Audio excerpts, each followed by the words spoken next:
Olá pessoal, vamos então à nossa aula da primeira semana do PET 7, né? Então essa semana nós vamos ver a questão da diversidade natural do Brasil. Então nós vamos ver alguns dos aspectos, até mesmo rever alguns dos aspectos naturais do nosso país. Então, coisas como localização, clima, vegetação e tudo mais. Algumas dessas coisas a gente já falou antes, mas nós vamos então dar uma revisitada, tá? Por que isso? Porque nós vamos entrar no próximo assunto que nós temos que ter esse entendimento, porque as nossas próximas matérias vão ser justamente os chamados domínios morfoclimáticos, né? São as regiões naturais do Brasil, tá? Então a gente tem que entender sobre essas questões, certo? Então, primeiro, a localização do nosso país, né? Ele está localizado no continente americano, né? A América, né? Que é dividido em América do Norte, Central e do Sul. Então, o Brasil está no subcontinente da América do Sul. Então, uma localização: continente americano, subcontinente América do Sul, tá? É o quinto maior país do mundo em extensão territorial, tá? Então, além de ser o maior país da América do Sul, né? Ele é o quinto maior do mundo, tá? Só perde para a China, Canadá, Rússia e Estados Unidos, tá? Uma área de 8.514.876 km², então é muito grande mesmo, né? Por isso, inclusive, o nosso país é chamado de um país continental, com dimensões continentais, porque ele é tão grande quanto um continente, certo? Seu território que ocupa 48% da América do Sul, então quase metade do subcontinente América do Sul é o próprio Brasil, possui fronteiras com todos os países dessa região, com exceção de Chile e Equador, tá? Então, aqui esse mapinha a gente vê, ó, ele faz divisa então com quase todos os países, exceto o Chile e o Equador, tá?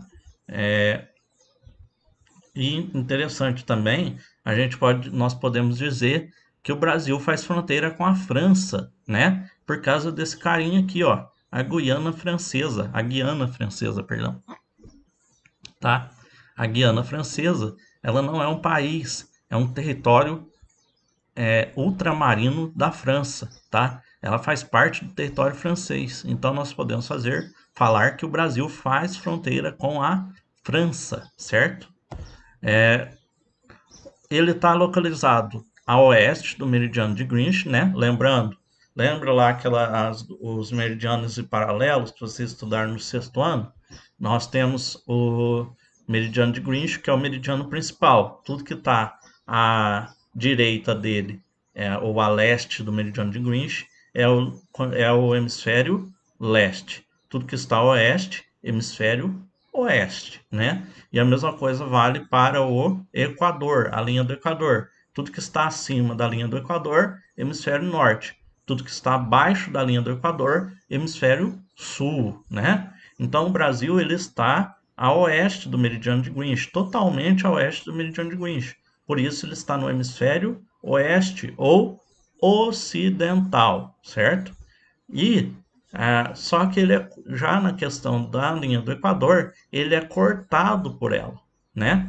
Então, 7% da sua área está no hemisfério setentrional ou hemisfério norte e 93% no hemisfério meridional ou hemisfério sul, né? Então, olha lá, ó, o meridiano de Greenwich está bem para o lado aqui, né? Então, ele está totalmente no oeste, hemisfério ocidental. E aí nós temos aqui, ó, a linha do Equador, olha lá, corta a região norte do Brasil. Então, um pedacinho da região norte do nosso país está acima do Equador, portanto, ela o país está no hemisfério, na maior parte no hemisfério sul, né?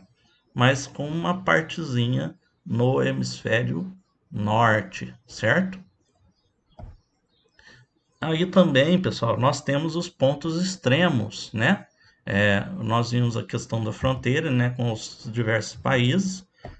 Além disso, na questão do oceano, o litoral banhado pelo Oceano Atlântico. E aí nós temos os pontos extremos e as dimensões do país. Então, de leste a oeste, nós temos o total do território brasileiro é de 4.326.063 quilômetros de extensão, do ponto mais a oeste, que é o ponto dos Seixas, o ponto mais oriental, ao ponto mais ocidental, mais a oeste, que é o rio Moa, né, a nascente do rio Moa, tá? Então, o ponto extremo ou o ponto mais ocidental, nascente do rio Moa, e o ponto mais oriental, a ponta dos Seixas, tá? Ou seja, é o mais longe que você pode ir no Brasil, a oeste, a leste e a oeste, tá? E no questão norte e sul, nós temos 4.378.040 quilômetros de extensão norte e sul. O ponto extremo do sul é o Arroio Chuí, lá no Rio Grande do Sul, né? E o ponto extremo do norte é a nascente do rio Ailã, lá em Roraima, tá? Ah, professor, mas não é do Oiapoque ao Chuí, né? Normalmente o pessoal fala, né, do Oiapoque ao Chuí, né, quando vai falar que no Brasil todo, né?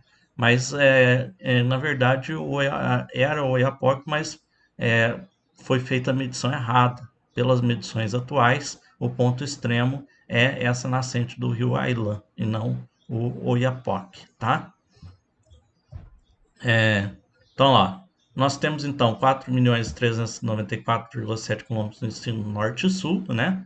Então, o Brasil ocupa duas zonas climáticas, né? Lembra aquelas zonas climáticas que a gente viu no sexto ano?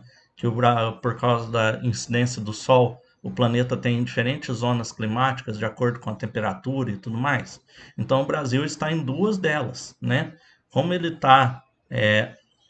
vai estar na zona intertropical ou zona tropical, né? Que é aquela que está entre os trópicos de Câncer e Capricórnio, né? Vamos voltar aqui, ó. Olha aqui, ó. Trópico de Capricórnio e para cima aqui nós vamos ter o Trópico de Câncer que não aparece que está no hemisfério norte. Pega a parte do hemisfério norte. Então, parte do Brasil, a maior parte do Brasil está na região intertropical, entre os trópicos. E uma parte está na zona temperada do sul, entre o Trópico de Capricórnio e o Círculo Polar Ártico, que é essa porçãozinha aqui do sul e partezinha do centro-sudeste ali, o sul de São Paulo e partezinha de Mato Grosso do Sul. Então tá na zona temperada, tá? Que tem um clima mais frio, certo? A maior parte do Brasil na zona intertropical, ou seja, nas zonas de baixa latitude, próximo do Equador, né? Clima quente porque tem maior quantidade de sol, né? De luz solar e úmido porque tem bastante chuva. Outro fator interessante refere-se à amplitude térmica, diferença entre as médias anuais de temperatura máxima e mínima. Conforme se aproxima do Equador, ela é menor. O que quer dizer? Tanto durante o dia quanto durante o mês, a diferença de temperatura não vai ser muito grande, tá? Vai fazer, vocês podem perceber isso principalmente no verão. Faz calor o dia inteiro e à noite também faz muito calor, né? Não é uma diferença tão grande, a temperatura não baixa tanto. E no frio, faz frio o tempo todo, né? Não tem uma diferença grande na temperatura. Amplitude térmica é justamente isso, a diferença de temperatura. Quanto maior a diferença de temperatura durante o dia e durante o ano, maior a amplitude térmica, né? Quanto menor a diferença, menor a amplitude térmica. Como nós estamos perto do Equador, a maior parte do Brasil está próximo do Equador, a amplitude térmica vai ser pequena, porque tem bastante sol o dia inteiro, então faz calor sempre, né? E aí nós vamos ter os tipos de clima do Brasil. Eu coloquei desse jeito para ficar mais fácil, mais conciso, né? A gente só vai dar uma passadinha rápida, porque vocês já estudaram sobre isso, né? Então vamos dar uma revisada.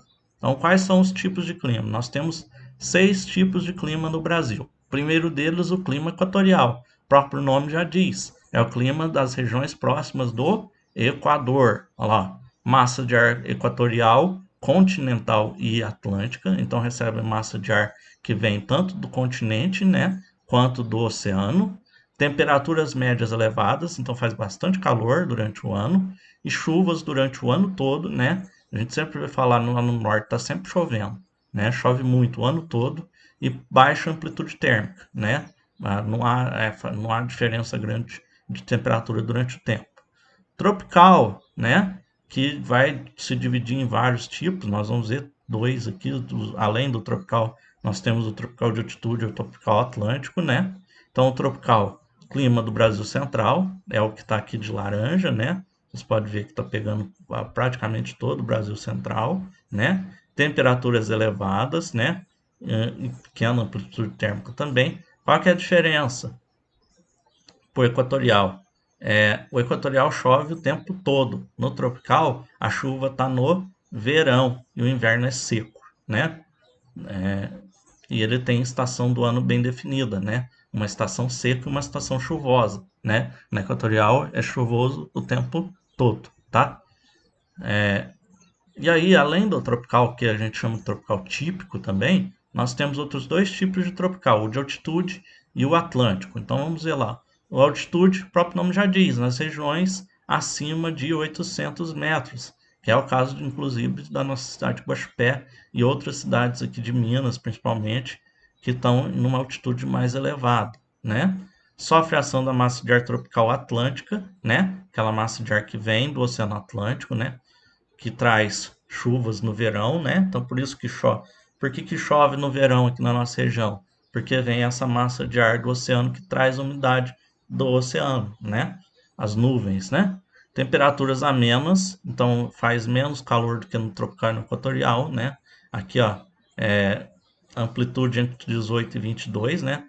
Então, enquanto nos outros lugares faz 40, aqui vai fazer 30, né? É bem mais ameno. E tem geada no inverno. O inverno é mais frio do que nas outras regiões. E o tropical atlântico, como o próprio nome já diz, é do litoral, né? Na onde nós temos o Oceano Atlântico e que sofre bastante ação das massas de ar atlânticas, né? Do oceano, tá? Então nessa região tem bastante chuva, tá? Porque, mas também causa chuva na nossa. Mas lá é mais ainda. Porque chove primeiro nessa região e depois vai chegar na nossa. Então, quando chega aqui na nossa região, que é o tropical de altitude, já perdeu força, né? E a diferença é que aqui chove no verão. Lá no tropical atlântico chove no inverno e o verão é seco, tá? É o contrário um do outro. O subtropical, que é o da região sul, que é o que a gente chama de clima temperado, tá? Justamente temperado. O que é a comida temperada? É aquela que não tem nem tempero de mais, nem tempero de menos. Não está salgada, mas também não está insonsa. O tem clima temperado é aquele que não é nem quente, nem frio ao extremo. Ele é um meio termo, né? Olha lá, influenciada pela massa polar atlântica. Então, ao invés de ser uma massa de ar quente que vem do Oceano Atlântico, que vem do leste, no subtropical ela vem do sul, lá das áreas mais frias próximas da Antártida, né?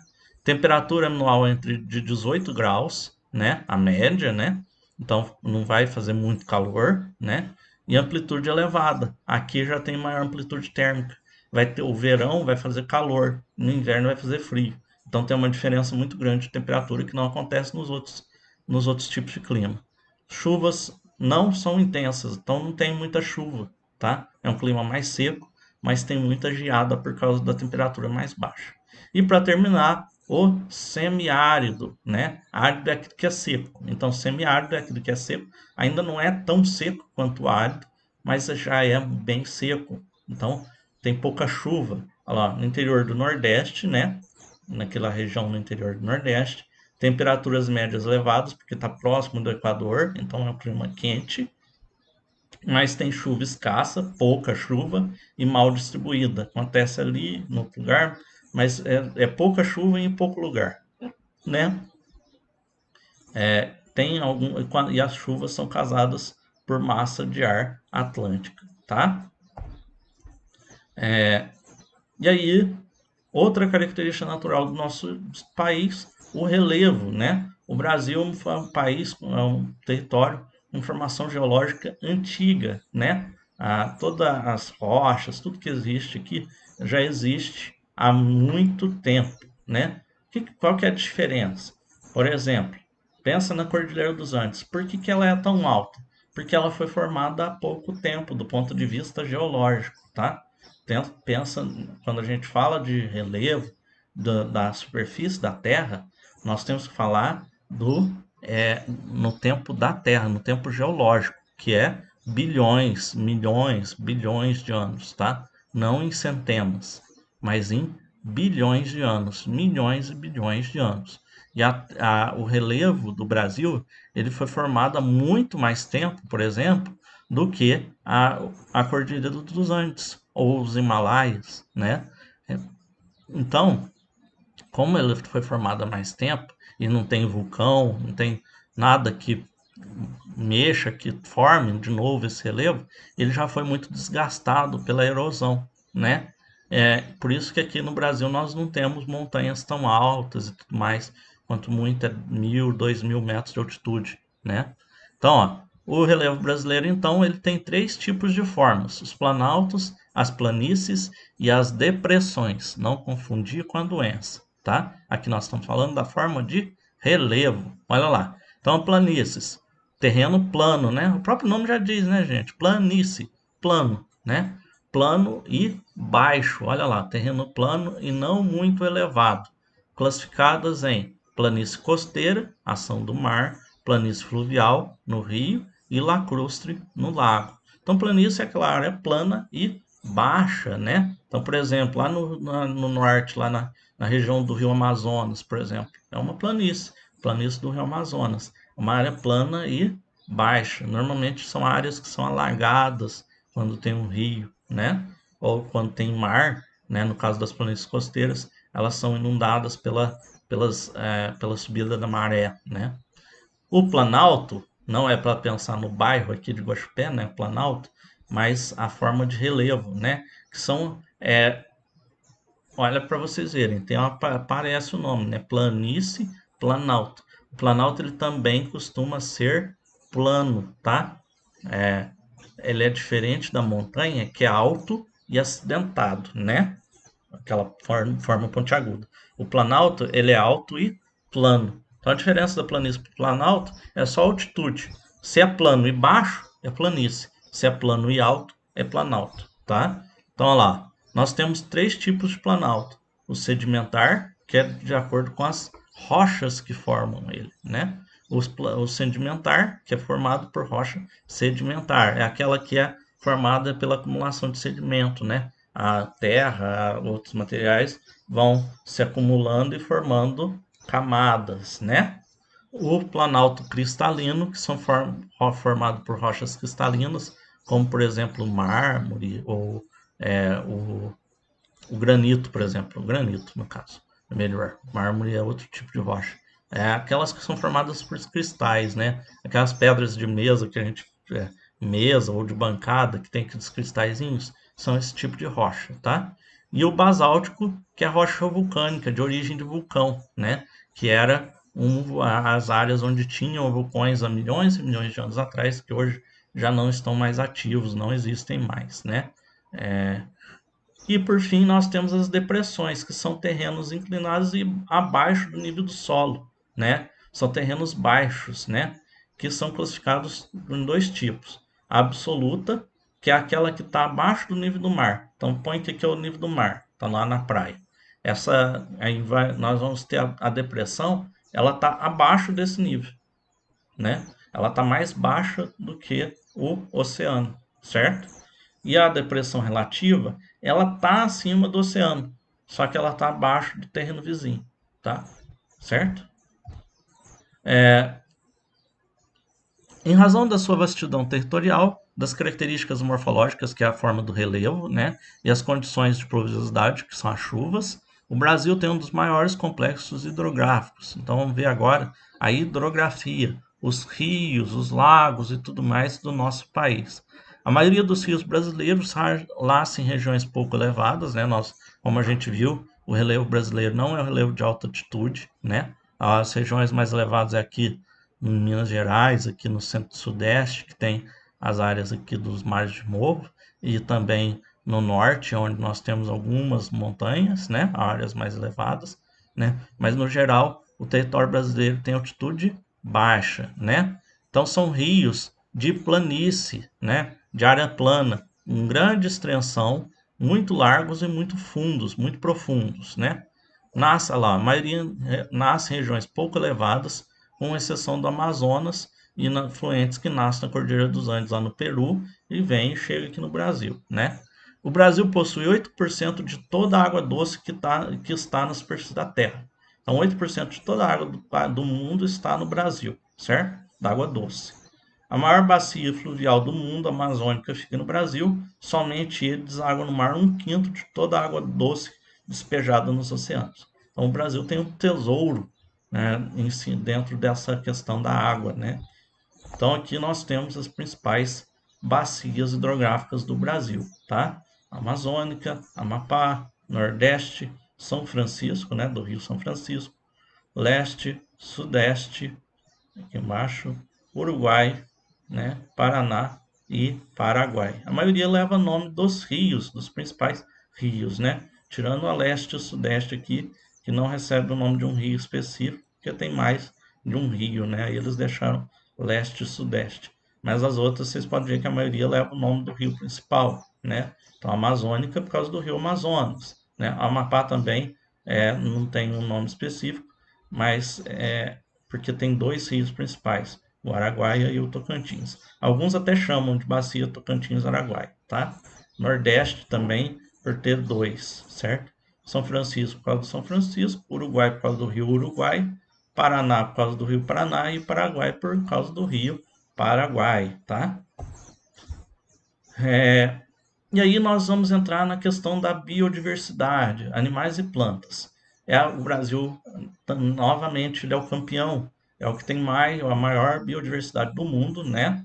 10 a 15% de toda a biodiversidade do planeta está no Brasil, né? Mais de 50 mil espécies de árvores e arbustos ocupam o primeiro lugar em biodiversidade vegetal, né? Tem, inclusive, acredito que tem muita planta e animal que ainda nem é conhecido dentro, por exemplo, da floresta amazônica, que não foi totalmente é, é, analisada, verificada e tudo mais. Entre os principais fatores por essa variedade estão a sua extensão, né? Como é um país muito grande, vai ter uma variedade muito grande, né, de tipos, né? E os diferentes tipos de clima, né? Muito clima diferente leva a ter muitos tipos de plantas e animais, porque eles se adaptam, né, ao clima de onde eles vivem, né? Essa diferenciação proporciona a adaptação de diferentes espécies, além de uma grande diversidade ecológica, né? É o que eu falei. Onde tem um clima quente, né, e seco, você vai ter, como é o semiárido, você vai ter plantas que são adaptadas à falta de água, como os cactos, né? Num clima quente e úmido, como é o da floresta amazônica, você vai ter aquelas florestas, aquelas árvores grandes, bem desenvolvidas, adaptadas à grande quantidade de umidade, né? E por aí vai, né? Numa região fria, você vai ter araucária, por exemplo, lá no sul do país, que é uma planta adaptada ao, ao clima frio, né? E por aí vai. Também os animais, eles vão se adaptar ao clima da região. Por isso da grande diversidade, da grande biodiversidade brasileira, certo? Então nós temos no Brasil 6 biomas, né? Que é aquela organização de seres vivos que nós temos no país, certo? Então nós temos o bioma Amazônia, né? Que é a floresta amazônica, né? Com a maior grande biodiversidade, formada pela bacia hidrográfica do Rio Amazonas, né? Clima quente e úmido e a vegetação se dividindo em mata de terra firme, que nunca é alagada, a mata de várzea e a mata de agapó, que são alagadas. A de várzea apenas na época da cheia e a igapó está sempre alagada. O bioma do Pantanal, que sofreu bastante esse ano com o incêndio, né, que teve lá, é, matou muitos animais, queimou muitas plantas, né, da região, né? É uma área de planície alagada, né, que na época da chuva se alaga, né, enche d'água, né? E tem uma grande diversidade, né? E influencia outros, né? Inclusive alguns chamam ele, na verdade, de um misto, né, de Mata Atlântica, Cerrado e Amazônia, que ele tem plantas e animais que são encontrados nos outros três, né? Ele é meio que um misto dos três, certo? O bioma do Pampa, né, que são os campos lá do sul, né? Aqui não é o pasto, né, que é plantado, é campo mesmo de gramínea natural que tem na região, né? Tem rios muito bons para a produção de energia, que nem ele fala aqui, né? São rios de corredeira, né, mais rápidos. Clima subtropical, né? O cerrado, que são aquela área conhecida como savana brasileira, né? É praticamente a mesma coisa que a savana lá da África, né? Então tem uma grande diversidade, biodiversidade, vários tipos de animais e plantas, né? E tem muitas nascentes de rios brasileiros, né? Como o Rio São Francisco, o Rio Paraguai, o Rio Paraná, e por aí vai. O bioma da Caatinga, né? Que não é para confundir com Caatinga, que é mau cheiro, é Caatinga, né? Que é a região é, que está na região do clima semiárido, né? Mais seco do Brasil. Só existe no Brasil esse bioma, tá? Essas plantas, esses animais, né? E nós temos, no caso, rio intermitente, que é aquele rio que na época da seca ele fica seco, ele não tem água, ele só corre na época das chuvas, né? E vegetação xeromórfica, que é aquela vegetação adaptada à falta de água, certo? E por fim, daqui da nossa região, o bioma da Mata Atlântica, né? Que é da região costeira do Brasil, mas que pega também parte do interior, né? Chega inclusive aqui em Minas Gerais. E essa Mata Atlântica hoje só tem 10% dela, né? Dependendo de pesquisa, algumas pesquisas dizem até 7%, tá? Foi muito destruída, porque é justamente por estar na região onde foi primeiro ocupada do Brasil, que é o litoral. Então ela foi mais destruída do que todas as outras, certo?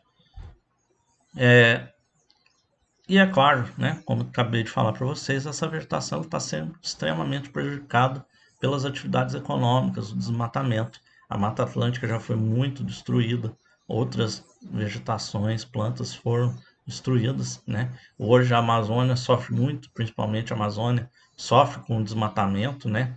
Além, é claro, das queimadas, como nós vimos no Pantanal, tem destruído muito a natureza, né? E também a biopirataria é outro atividade que tem causado problemas, né? O roubo, né? Pirataria. A pessoa vai lá, captura o animal ou retira a planta e leva para fora do país, vende para outras pessoas, né? O que causa um desequilíbrio, né? Porque aquele animal, aquela planta, ele é a alimentação de outro animal, de outra planta. Então, causa um desequilíbrio, porque aí não vai ter comida e tudo mais, e causa um desequilíbrio na cadeia alimentar daquela região, certo? Então, para essa semana é isso, pessoal. É um resumão, né, de tudo aquilo que a gente já estudou sobre a questão natural do Brasil, mas serve como uma introdução para as aulas das próximas semanas, que são os domínios morfoclimáticos que a gente vai estudar com mais ênfase, certo? Lembrando, precisando, tendo dúvida, precisando de ajuda, é só mandar mensagem pelo WhatsApp, certo? Ou pode colocar um comentário também no YouTube, que eu respondo sendo possível, claro, tá? Um abraço a todos, fique com Deus.